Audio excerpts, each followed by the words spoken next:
الحمد لله نحمده ونستعينه ونستغفره من يهده الله فلا مضل له ومن يضلل فلا هادي له وأشهد أن لا إله إلا الله وحده لا شريك له وأشهد أن سيدنا ونبينا وحبيبنا وشفيعنا وقرة أعيننا محمدا عبده ورسوله صلی اللہ تبارک و تعالی علیہ وعلی آلہ واصحابہ وازواجہ وذریتہ وبارک وسلم تسلیما کثیرا اما بعد فاعوذ باللہ من الشیطان الرجیم بسم اللہ الرحمن الرحیم وإلہکم الہ واحد لا الہ الا هو الرحمن الرحیم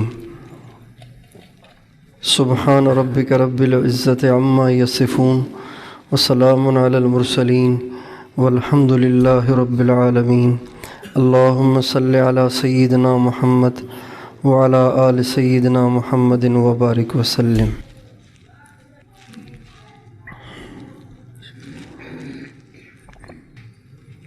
میرے محترم بھائی اور دوستو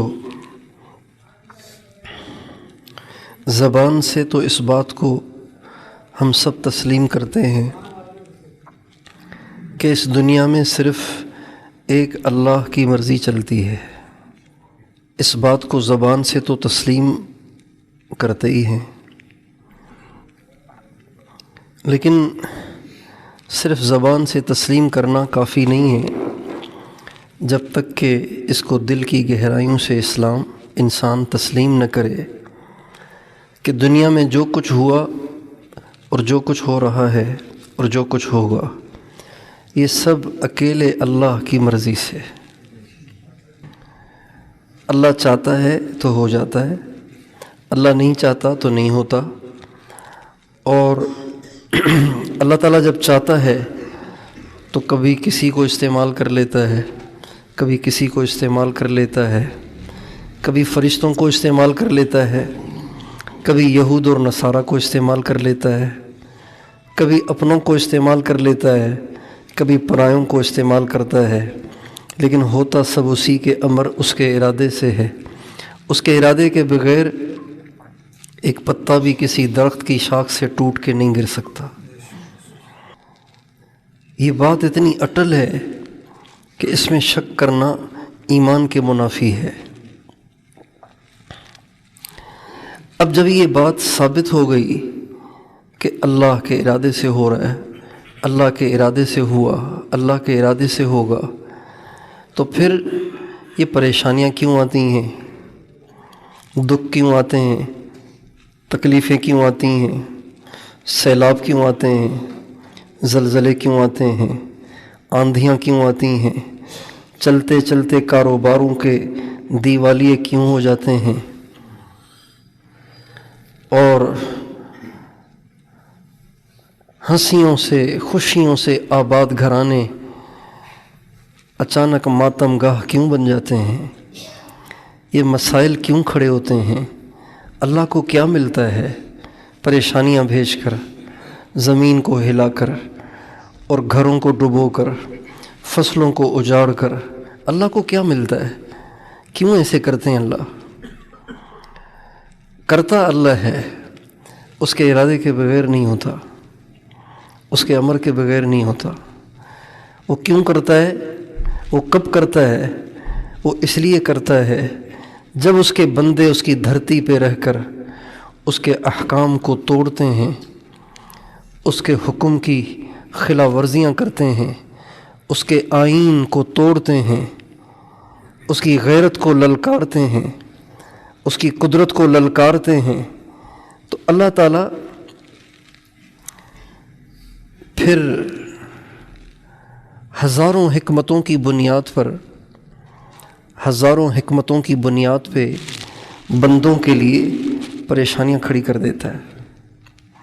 ہزاروں حکمتیں ہیں اس میں، لیکن دو حکمتیں ایسی ہیں جو اللہ نے صراحتاً بتائی ہیں۔ قرآن پاک میں اللہ تعالیٰ نے دو باتیں صراحتاً بتائی ہیں کہ تم پہ دکھ تکلیفیں کیوں بھیجتا ہوں، تم پہ پریشانیاں کیوں بھیجتا ہوں، تمہارے حالات کیوں خراب کرتا ہوں؟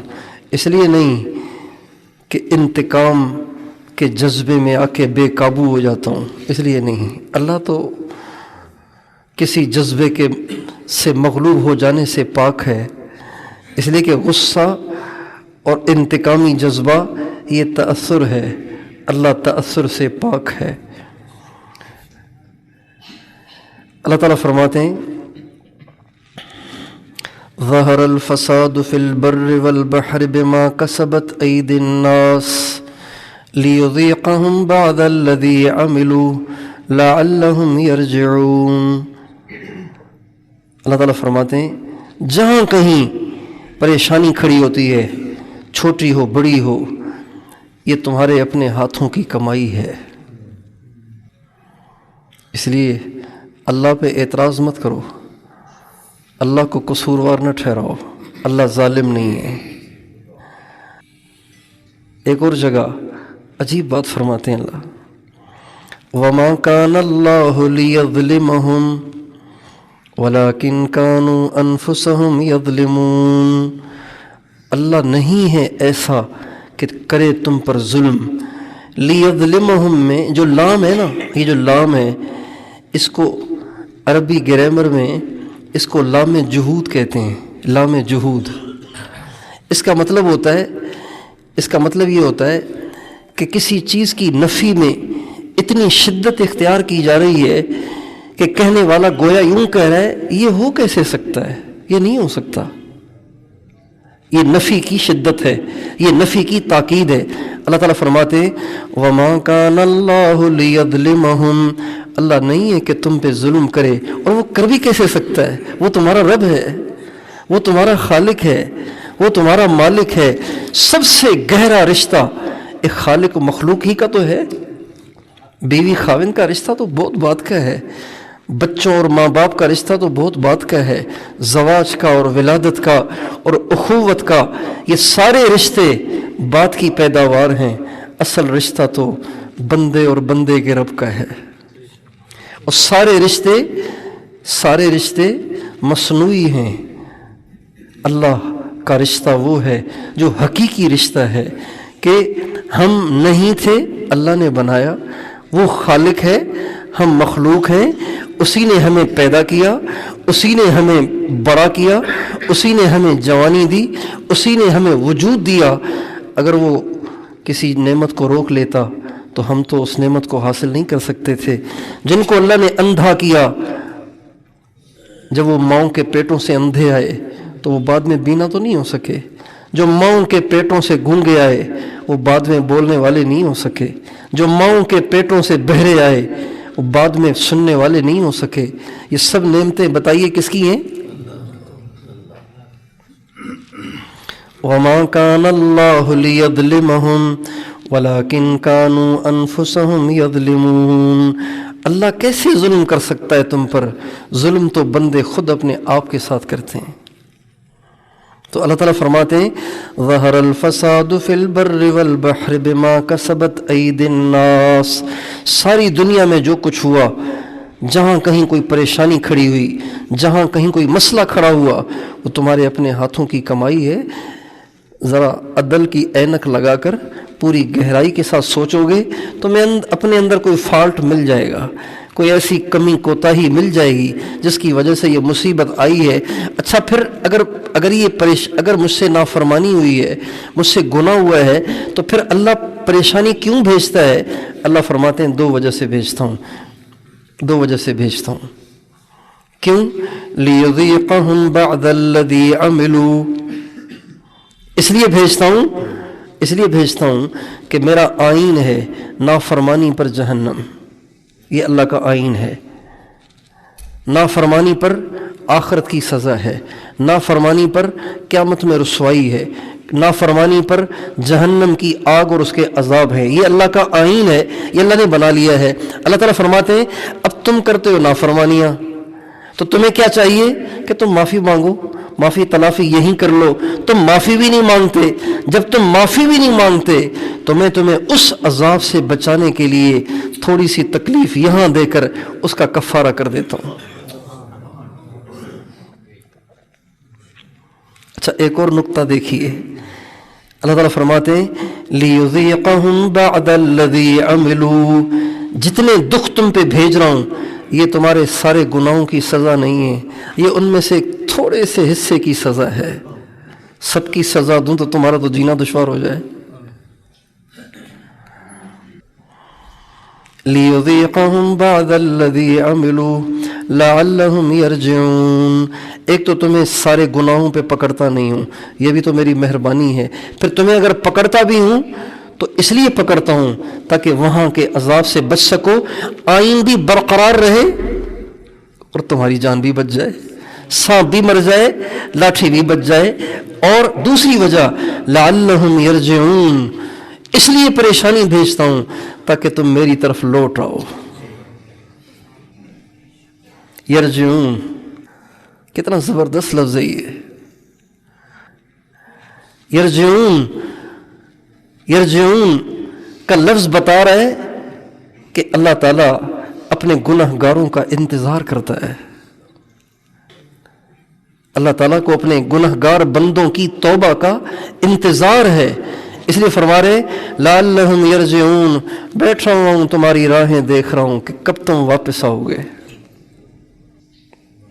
اور اس کا مطلب یہ ہے کہ جو اللہ کی نافرمانی کر رہا ہے وہ اللہ کو چھوڑ کے جا رہا ہے، جو اللہ کے حکم توڑ رہا ہے وہ اللہ کو چھوڑ کے جا رہا ہے، اور اللہ گویا یوں کہہ رہے ہیں میرے بندے حکم بھی میرے توڑتے ہو، چھوڑ کے بھی مجھے جاتے ہو۔ لعلہم یرجعون، پریشانی اس لیے بھیجتا ہوں تاکہ تم میری طرف رجوع کرو، تاکہ تم میری طرف لوٹ آؤ۔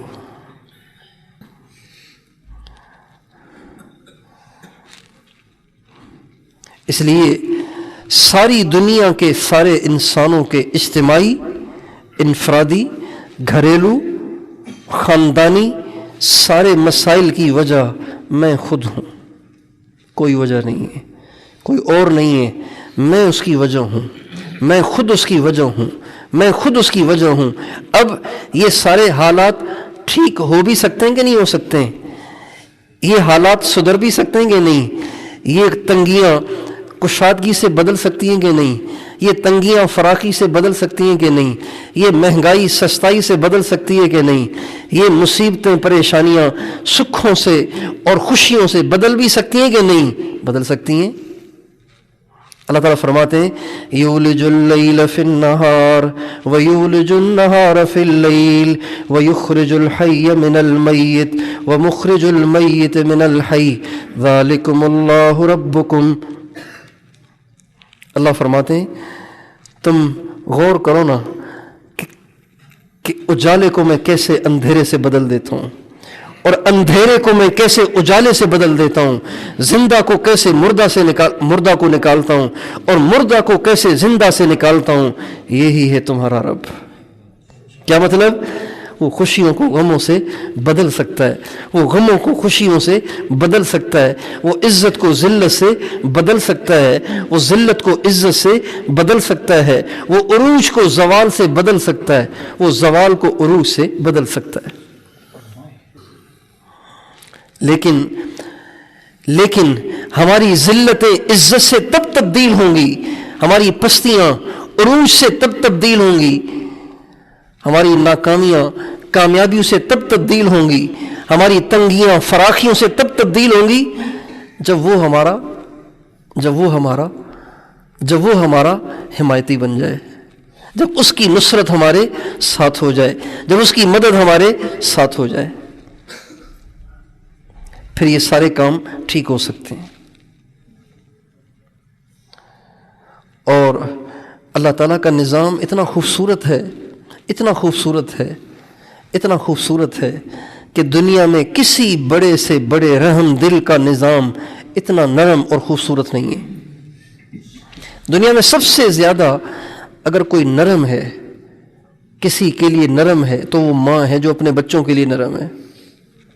اس سے زیادہ نرم تو کوئی کسی کے لیے نہیں ہو سکتا نا، اس سے زیادہ تو کوئی کسی پہ مہربان نہیں ہو سکتا۔ دنیا میں سب سے زیادہ اگر کوئی کسی پہ مہربان ہے تو وہ ماں ہے جو اپنے بچے پہ مہربان ہے۔ لیکن اللہ اپنے بندوں پہ ماؤں سے بھی زیادہ مہربان ہے۔ ایک دفعہ ہمارے نبی تشریف فرما تھے، ایک صحابی آئے، ان کے پاس چادر تھی، چادر میں کچھ چھپایا ہوا تھا، چادر میں کچھ چھپایا ہوا تھا، اور انہوں نے کیا ہے اس میں؟ کہا جی وہ میں ایک درخت کے پاس سے گزر رہا تھا تو اس کے گھونسلے میں چھوٹے چھوٹے پرندے چوزے رکھے ہوئے تھے، تو مجھے اچھے لگے تو میں اٹھا کے لے آیا ہوں۔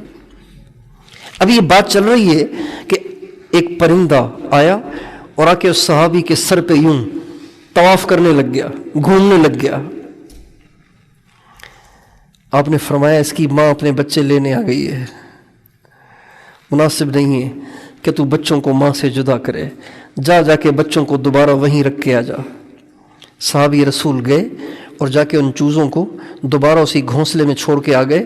وہ پرندہ بھی واپس چلا گیا، پرندہ مادہ تھا، ماں تھی، خوش ہو گئی۔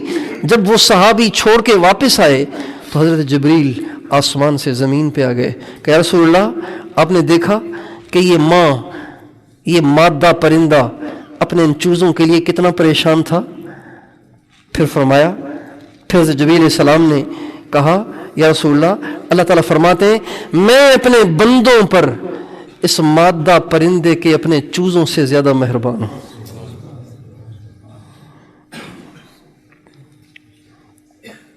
ابو داؤد کی حدیث ہے، ایک دفعہ آپ علیہ السلام تشریف لے جا رہے تھے تو صحابہ ساتھ تھے، تو راستے میں آپ نے دیکھا کہ ایک چھوٹا سا بچہ ہے، وہ مٹی میں کھیل رہا ہے۔ تو جو ہی آپ کا مجمع آتا ہوا آگے بڑھا تو اس بچے کی جو ماں تھی وہ ایک طرف بیٹھی ہوئی تھی، بچہ راستے میں کھیل رہا تھا، تو وہ ایک دم اٹھی اور اس بچے کو لیا اور جا کے کنارے پہ بیٹھ گئی۔ آپ علیہ السلام نے صحابہ سے فرمایا تم نے دیکھا کیا ہوا؟ کہا جی ہاں ہم نے دیکھا، ہم نے یہ دیکھا کہ بچہ کھیل رہا تھا، لیکن بچے کو ہماری ٹھوکر سے بچانے کے لیے وہ ماں بے قرار ہو کر آگے بڑھی اور اس بچے کو لے جا کر الگ سے راستے کے کنارے بیٹھ گئی تاکہ میرے بچے کو ٹھوکر نہ لگے۔ آپ نے فرمایا اللہ کی قسم، اللہ کو بندوں سے اس سے بھی زیادہ محبت ہے۔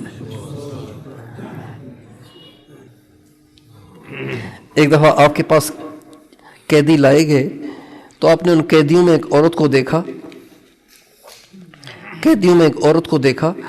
کہ وہ بے قرار ادھر بھاگ رہی ہے، ادھر بھاگ رہی ہے، ادھر بھاگ رہی ہے، ادھر بھاگ رہی ہے، اور اس کی چھاتی گیلی ہو رہی ہے، اس کی چھاتی گیلی ہو رہی ہے، کپڑے گیلے ہو رہے ہیں تو اس کا مطلب ہے چھاتی سے دودھ گر رہا ہے، وہ بے قرار ہو کر دائیں بائیں بھاگ رہی ہے۔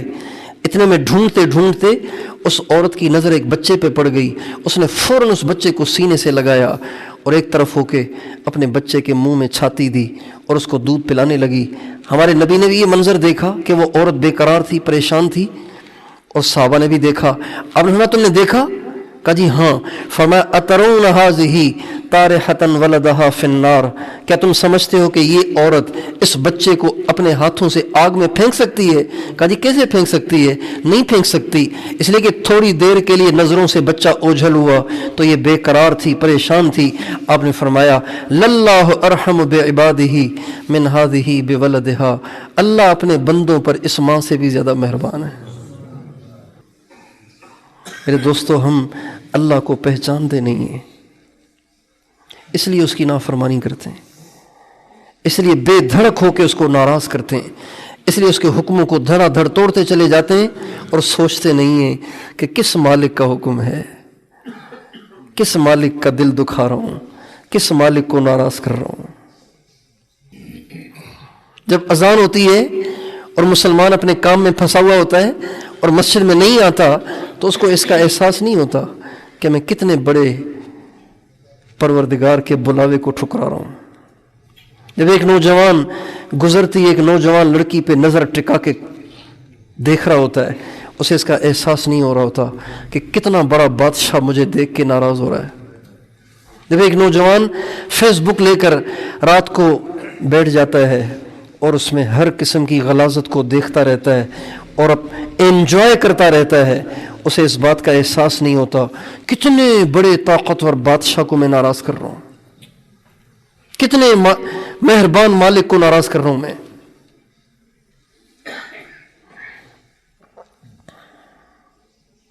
اس لیے اللہ تعالیٰ قرآن پاک میں فرماتے ہیں وما قدر اللہ حق قدرہ والارض جمیعا قبضتہ یوم القیامہ، میرے بندو تم نے میری قدر نہیں کی، میرے بندو تم نے میری قدر ہی نہیں کی، پہچانا ہی نہیں تم نے۔ امام اعظم ابو حنیفہ رحمۃ اللہ علیہ، جنہوں نے 40 برس تک عشاء کے وضو سے فجر کی نماز پڑھی، اتنے بڑے عبادت گزار، عشاء کے وضو سے فجر کی نماز پڑھی، یہ تو تھا عشق الہی کا عالم۔ اور عشق رسول کا عالم کیا تھا؟ جب سرکار دو عالم صلی اللہ علیہ وسلم کے روز اقدس میں حاضر ہوئے اور جا کے سلام پڑھا تو سلام کے الفاظ یہ تھے السلام علیک یا امام المرسلین، یہ الفاظ تھے جن الفاظ سے انہوں نے سلام پڑھا۔ تو قبر اطہر سے بلند آواز کے ساتھ جواب آیا وعلیک السلام یا امام المسلمین۔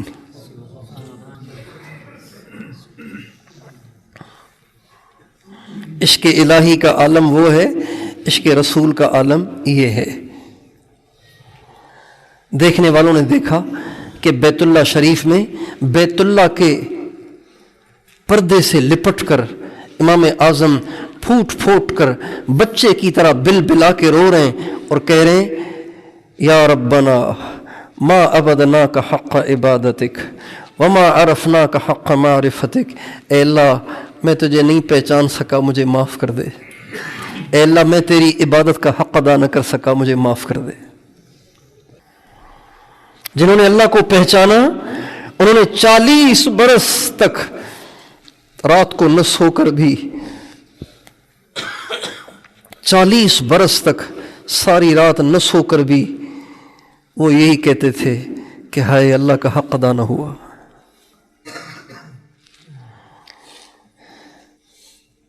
کبھی کبھی خیال آتا ہے کل قیامت کے دن جب یہ لوگ پیش ہوں گے تو میدان تو وہی ہوگا جس میں ہم بھی ہوں گے وہ بھی ہوں گے، تو وہاں یہ بھی ہوں گے جن سے جمعہ بھی نہیں پڑھا جاتا، جن سے عید بھی نہیں پڑھی جاتی، اور جن سے فجر میں نہیں اٹھا جاتا، وہ بھی ہوں گے اور امام اعظم بھی ہوں گے۔ تو بتائیے ایسے لوگوں کا محشر میں ہونا ہمارے لیے باعث سے خطرہ ہوگا کہ نہیں ہوگا؟ ایسے لوگ ہمیں مروائیں گے کہ نہیں مروائیں گے؟ حالانکہ وہ بھی لوہے کے بنے ہوئے نہیں تھے، وہ بھی گوشت پوست کے بنے ہوئے انسان تھے، ہم بھی اسی گوشت پوست کے بنے ہوئے انسان ہیں، وہ بھی اسی اسباب کی دنیا میں رہتے تھے، ہم بھی اسی اسباب کی دنیا میں رہتے ہیں۔ میرے دوستو، اللہ بڑا مہربان ہے، اللہ بڑا کریم ہے۔ اپنا بندہ تھوڑی سی بھی ہمت کر لے اللہ تعالیٰ اسی پہ خوش ہو جاتا ہے، تھوڑی سی بھی ہمت کر لے نا اسی پہ خوش ہو جاتا ہے۔ ماں کتنی خدمت کرتی ہے اپنے بچے کی، اولاد کبھی کر سکتی ہے اتنی خدمت؟ لیکن اولاد صرف مسکرا کے بات بھی کر لے تو ماں کے وارے نیارے ہو جاتے ہیں۔ اگر ماں سے مسکرا کے بات بھی کر لے تو ماں کہتی ہے، ماں اس پہ نچھاور ہو جاتی ہے، پاخانہ نہیں اٹھایا، پیشاب نہیں اٹھایا، گود میں لے کے گھنٹوں گھنٹوں لوریاں نہیں دیں، صرف مسکرا کے بات کی ہے، صرف امی کہہ کے پکارا ہے، صرف پیار سے جواب دیا ہے، صرف بلانے پہ دوڑتا ہوا آیا ہے، اسی پہ ماں اس پہ نچھاور ہو جاتی ہے۔ بس یوں ہی سمجھیے کہ بندہ اللہ کیا کچھ کرتا ہے، کیا کچھ دیتا ہے، کتنی نعمتیں دیتا ہے، اگر دنیا کے انسان اپنی ساری زندگیاں صرف اس کی نعمت کو گننے میں ہی صرف کر دیں تو اس کی نعمتوں کو گن بھی نہیں سکتے، اتنے اس کے احسانات ہیں۔ لیکن بندہ صرف 2 بول ہی بول دیتا ہے، اللہ میاں گناہ گار ہوں معاف کر دے،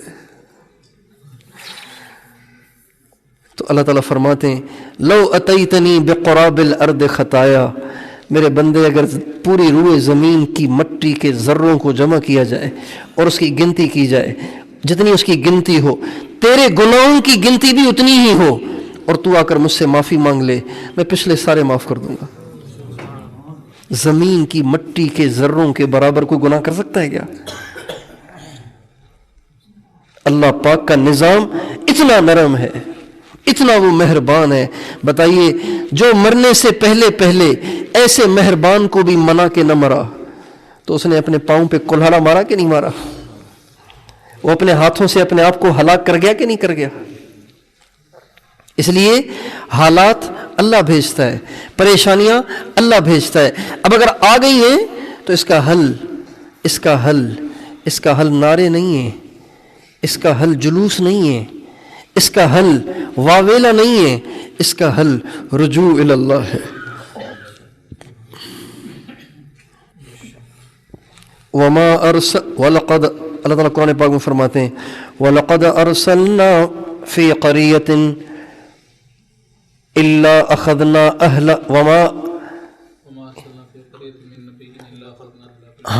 وَمَا أَرْسَلْنَا فِي قَرِيَّةٍ مِّن نَّبِيٍّ إِلَّا أَخَذْنَا أَهْلَهَا بِالْبَأْسَاءِ وَالضَّرَّاءِ لَعَلَّهُمْ يَضَّرَّعُونَ. اللہ فرماتے ہیں میں بستیوں کو پکڑتا ہوں، ان پہ پریشانیاں بھیجتا ہوں، اس لیے نہیں کہ ظالم ہو گیا ہوں، سخت ہو گیا ہوں، میری مہربانی ختم ہو گئی ہے، میری مہربانی میں کوئی کمزوری آ گئی ہے، اس لیے کہ میرے بندے واپس آ جائیں، میرے بندے میرے سامنے روئیں، میرے بندے میرے سامنے زاری کریں. جب یہ زاری کریں گے میں ان کو معاف کر دوں گا. اللہ تعالیٰ نے قرآن پاک کے اندر ایک ایسی قوم کا واقعہ سنایا ہے کہ جن پہ عذاب آ گیا تھا، توبہ سے آیا ہوا عذاب بھی ٹل گیا. یونس علیہ السلام کی قوم کا واقعہ. یونس علیہ السلام نے اپنی قوم کو سمجھایا، سمجھے نہیں. آخر یونس علیہ السلام کو اللہ تعالیٰ نے فرمایا ان کو کہو 3 دن میں عذاب آ جائے گا، سدھر جاؤ. انہوں نے فرما دیا کہ 3 دن میں عذاب آئے گا. یہ بتا کے یونس علیہ السلام بیٹھے کشتی میں اور بستی سے روانہ ہو گئے. 3 دن میں عذاب آنے والا ہے، لہذا مجھے نکلنا چاہیے. تو یونس علیہ السلام خود ہی نکل گئے. اللہ تعالیٰ کو بندوں کو یوں بے یارو مددگار چھوڑ جانا اپنے پیارے پیغمبر کا اتنا برا لگا کہ اللہ تعالیٰ نے حضرت یونس کو بھی آزمائش میں ڈال دیا کہ تم میرے بندوں کو یوں بے یارو مددگار چھوڑ کے چلے گئے، تم نے انتظار ہی نہیں کیا. شاید وہ گڑ گڑاتے انتظار کر لیتے تم.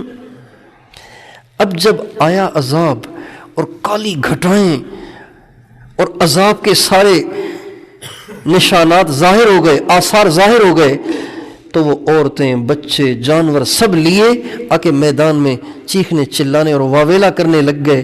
اللہ تعالیٰ کو ایسا رحم آیا ان کے گڑ گڑانے پہ کہ آیا ہوا عذاب واپس چلا گیا. اور یونس علیہ السلام مچھلی کے جیل میں گرفتار ہو گئے، اللہ کے نبی گرفتار ہو گئے.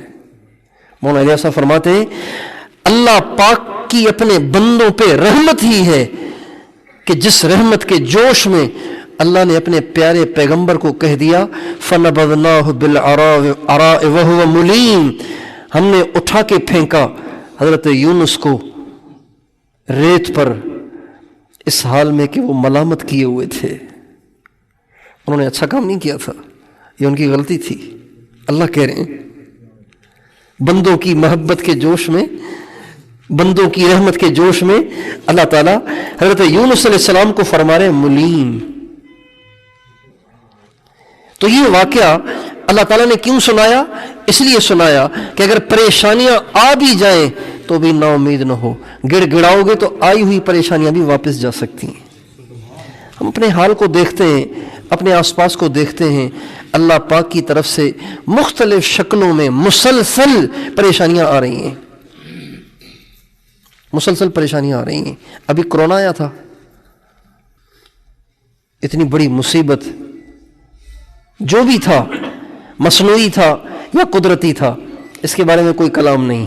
میں نے پہلے ہی عرض کر دیا تھا اللہ بھیجتا ہے، کبھی فرشتوں کو استعمال کرتا ہے، کبھی یہود اور نصارہ کو استعمال کرتا ہے، جس کو چاہے استعمال کرے. بخت نصر نے یہودیوں کا قمع کیا، ذبح کر دیا یہودیوں کی نسل کو. اللہ تعالیٰ نے قرآن پاک میں اشارتاً اس واقعے کو ذکر کیا ہے. اس میں یہ نہیں کہا کہ بخت نصر نے یوں کیا. اللہ نے فرمایا بعثنا علیکم عباد لنا